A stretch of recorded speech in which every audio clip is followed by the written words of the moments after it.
So this video is completely optional, but I thought it might be helpful to show you another way to arrange the elements in your view controller. So we're going to be using stacks instead of simply constraining one after the other to each other.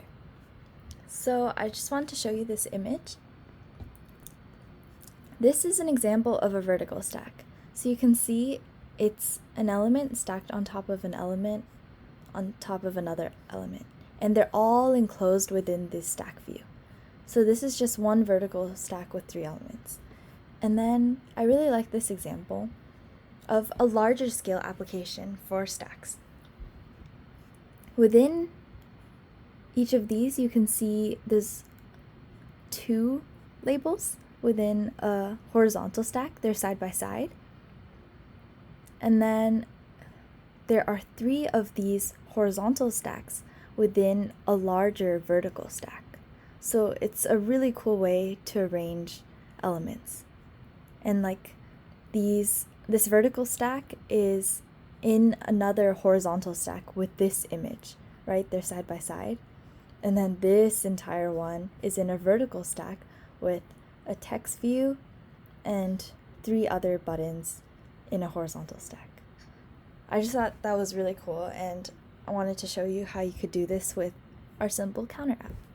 So to change it up a bit, let's make increase and decrease side by side. So maybe increase on the right, decrease on the left. Make sure I removed everything. Yeah. Okay. So first, when you add a stack, it may mess up your sizing. So I want to first constrain the width and height for these so they don't get squished when we put them in a stack. So click the button with height, add. Same thing with decrease, with height. I already had them to my desired size.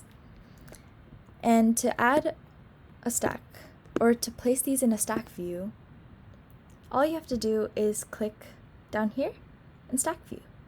And Xcode will automatically detect that your elements are side by side, so you now have a horizontal stack view. Super exciting.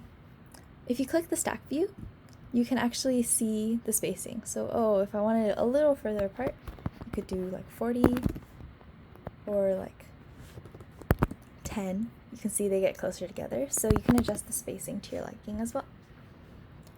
And now I was thinking we can do this stack view in a vertical one with the number label and the counter text label.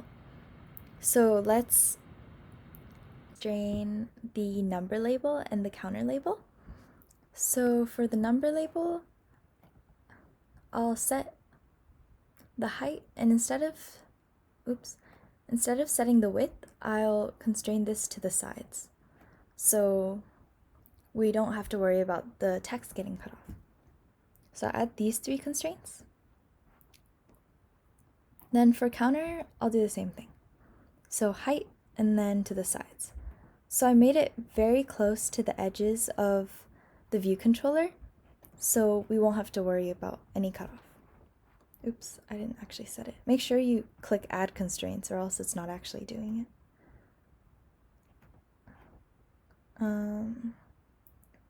What was I gonna do? Height.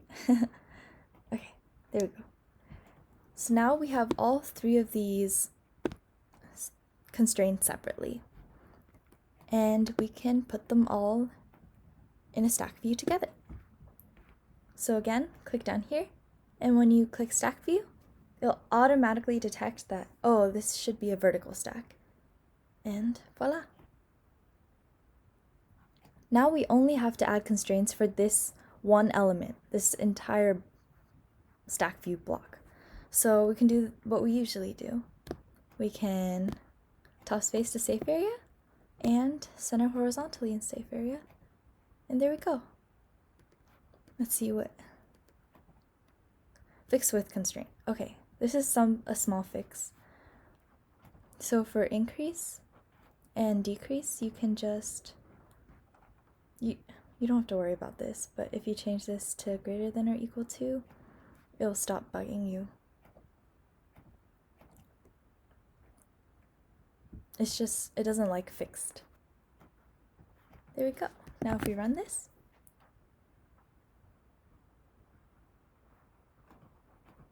yay.